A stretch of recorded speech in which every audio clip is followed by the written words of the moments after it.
Ben, welcome to our last day, our moving day from Forest Manor. It's been 37 years plus since we got here. The motel was built in 1951. You know, we came back and bought the place in 1971.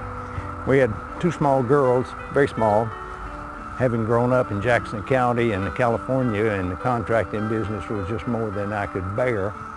So we found this for sale, and they were delighted for us to take over, and we weren't sure, but it's been a wonderful, wonderful place with the trees, the kind of people who are here, particularly when the kids are young, and the old style life existed. We were full from Memorial Day to Labor Day, and the 70s, early 80s worked pretty much like that all the way through. And then the big change came to Asheville in the early 80s when we got room tax. It became obvious it was going to happen, and so we want to be in ahead. So with the help of the Chamber of Commerce, we developed a set of standards for a room tax law.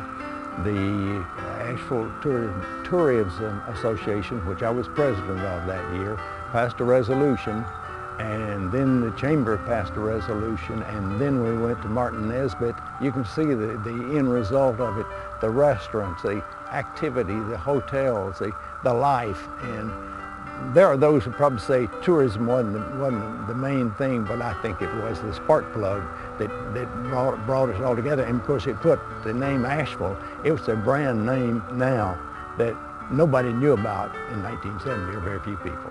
The big trees, which are full of cicadas right now, you may be able to hear them. That's just been a wonderful part of living here in the big stone house, that's where we have lived for the last 37 years. And then the motel buildings that are all going to be knocked down shortly. So it's kind of a sad moment, really. And of course the house will go too. This award wouldn't have been possible if it hadn't been for my wife, who has worked side by side with me for these 37 years, and our children when they were growing up. They're now in their mid-30s, and they probably would not want to come back and do it again, but it's an era that's gone.